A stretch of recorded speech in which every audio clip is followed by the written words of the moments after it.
Hello, everybody. Dorothy Morgan here. Please come to my website. It's brand new. Just launched it, DorothyMorganAstrologer.com. All kinds of new bells and whistles. And you'll need to join up for my newsletter because you'll get a lot of good content there. Never spammy, just me and my writing and announcements and classes and etc. All right. We're going to talk about the full moon in Gemini coming up on December 18th. And by the way, doing all that website stuff is why this is so late, but I don't mind because I'd like to be closer to these events when I'm doing the forecast. It just helps me, feel it and get in alignment with it. So yeah, I don't mind it. And I've got a few people in my YouTube community and Patreon community that have asked a few questions about this full moon. So I'm going to answer those questions as well. So let's get started. I'm going to share my screen with you. And here is the chart for the full moon.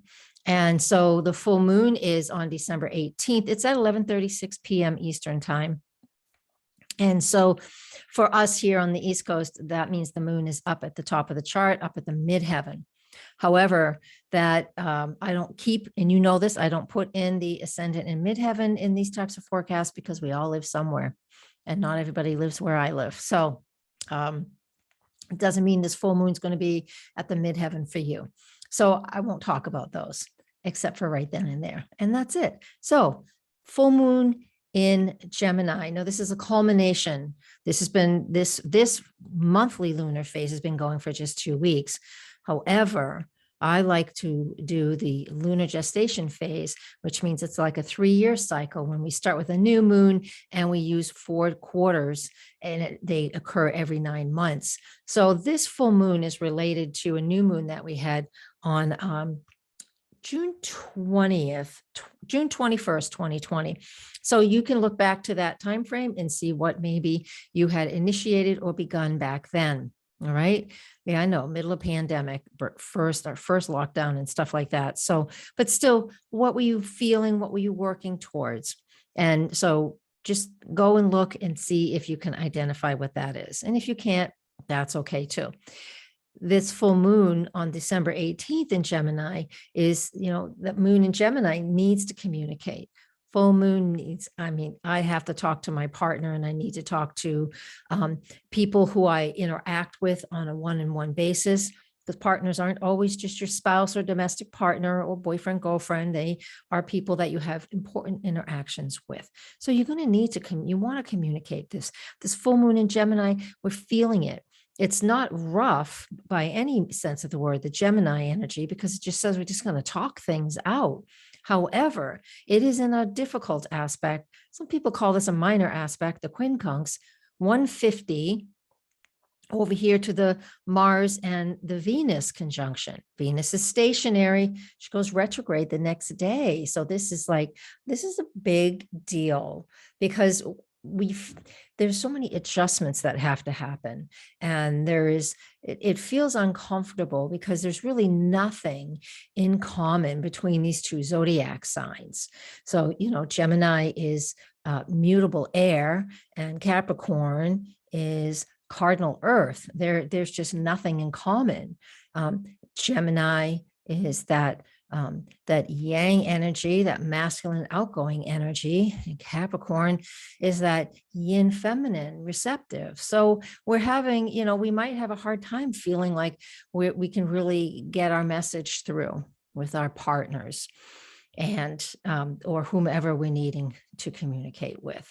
And I just did a video on this Mercury-Pluto conjunction. It goes from December 8th to the 29th. Venus retrogrades December 19th. And, they're staying so close. They're within 1 degree in that 20-day period. So we're feeling the stresses of that. And it's just going to be super important. I have lots of people reaching out, watching people on social media. There's a lot of people feeling very sad, very depressed, stressed out. And if you can't talk it out, you get out a piece of paper and you just start writing.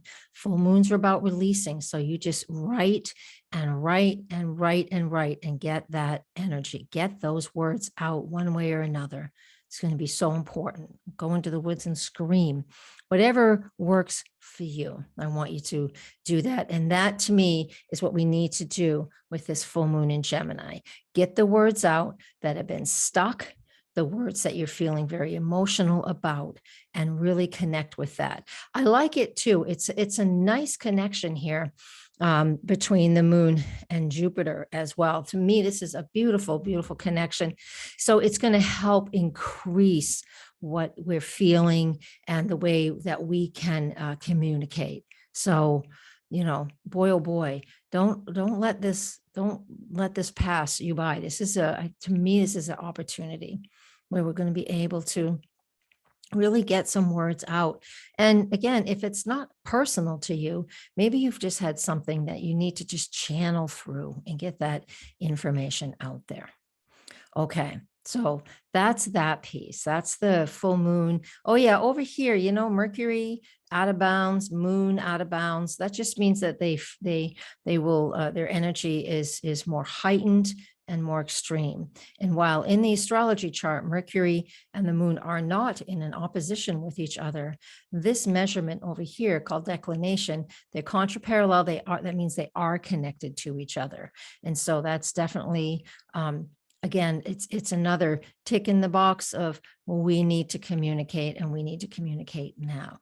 And again, even if you don't have a partner, you just write out what's going on in your world. Journal what you feel is the most important thing for you to write and get out there. And again, start writing whatever it is. Outline your book, outline your life story, whatever your gig is, go for it and do it. All right. Now, I had one person ask a question. I'm going to stop my share because I don't want to invade people's privacy and get you to see it. How do we tie this energy to other planets shifting right now, like Mars? So let me go back to us. That was one question. All right. So yeah, recently, it was just yesterday meaning it was on December 13th, Mars entered the sign of Sagittarius. Let's see if I can animate this, find that new share. Here we go. And yeah, here it is, December 13th. And let me make sure I got the right chart up. Yes, I do. Okay, here it is. So Monday, December 13th, Mars entered Sagittarius. That looks right here. It's conjunct the South Node, opposite the North Node. And then Mercury went into Capricorn. So how do we use this in regards to the full moon? We use them in their own individual ways. Mars moving into Sagittarius is much easier than that Mars and Pluto for the last 7 weeks. 7 months is what happens when it's retrograde. It's not that way yet. End of 2022, it will be in Gemini. So right now, halfway where it is now, the Mars in Sag, 0 Sag, it's just like, Sagittarius is truth.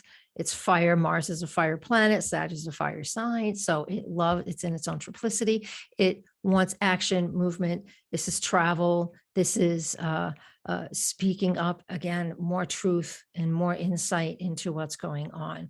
And then Mercury leaving Sagittarius, Mercury and Sag can have quite a big mouth and just say what maybe shouldn't be said out loud. And that does happen accidentally and or on purpose. However, in Capricorn, as it was on December 13th, and it's still in Capricorn on this full moon, that's just really logical, practical, very crafted ways of using our words. All right, so there's that. Now, let me go and look at what else was the question. Another person asked if the influence is the same around this time of year. For example, like certain times of year, flowers grow at a certain time of year. What about us? And what in us grows around the Capricorn season is the question. So let me get back to the animated chart, make sure I'm sharing that. I am. So the Capricorn time of year, you would need to look and see where that is, okay, in your own chart. Right now, we're still in Sag. Capricorn starts at the solstice, December 21st. And so look where your chart holds that Capricorn. A lot of people love to use whole sign houses these days. So if you use that, it'd be easy to see. Just look for the zodiac sign of Capricorn. However, if we were using this as a chart, we could see that Capricorn starts kind of like right here, but doesn't end until there. So we're not, if you don't use whole sign houses, which I don't, I use Placidus, Capricorn, 30 degrees of Capricorn will be in one area, however, not necessarily one house. And so there's that piece, that little lesson. But what does it mean? And it means, yes, every time at this specific time of year. So watch the astrology, watch when the sun moves into a new zodiac sign. You do need to know your chart just a little bit as to where that is around your chart. And the sun is going to illuminate that area, whether it's illuminating a house that's empty and has no planets, it's still going to stir up what that house means, right? And if you do have planets in the sign of Capricorn, for example, it will once a year make direct connections to those planets called conjunctions. And so, yes, it will activate certain planets and certain areas at the same time every single year. The sun is the only one that is that specific. Everybody else moves at a little bit different pace because the sun never retrogrades. So the sun will always be in this just about the same spot every single year. It shifts in those years that we have leap year. And when we throw an extra day in our calendars, it shifts just a little bit. Science. Or it's whatever. I won't go into that. But other than that, it's approximately. So, I've had somebody that I know that every year, about middle part of November, stuff would happen. So that was the very end of Scorpio. So I would look and see what was in the very end of Scorpio in their chart. And we could see that, yeah, this is what happens every single year. All right, let me see if there's another question. And this is again from my Patreon and YouTube community. So you come and subscribe to the channel here and you can join me on the community. I like to interact there. I just finally started doing it after all these years. Two people wanted to know what energies and emotions to expect. I just let you know. So whatever emotions you're having, you want to communicate that as well and as much as possible. And now this one's is challenging to me because she says, some people are saying that this full moon is powerful and the intensity will last 30 days. Others say 90 to 100 days. Which is it? LOL. I don't blame her. You know what? To know what the context of their why they said that, I would need to know the context of why they said that. I don't know why somebody would think that. Let me grab a new share here. Which chart do I want? I want the full moon again. I'm not sure why somebody would say that it's 30 days or why someone would say it's 90 to 100. I really have no idea.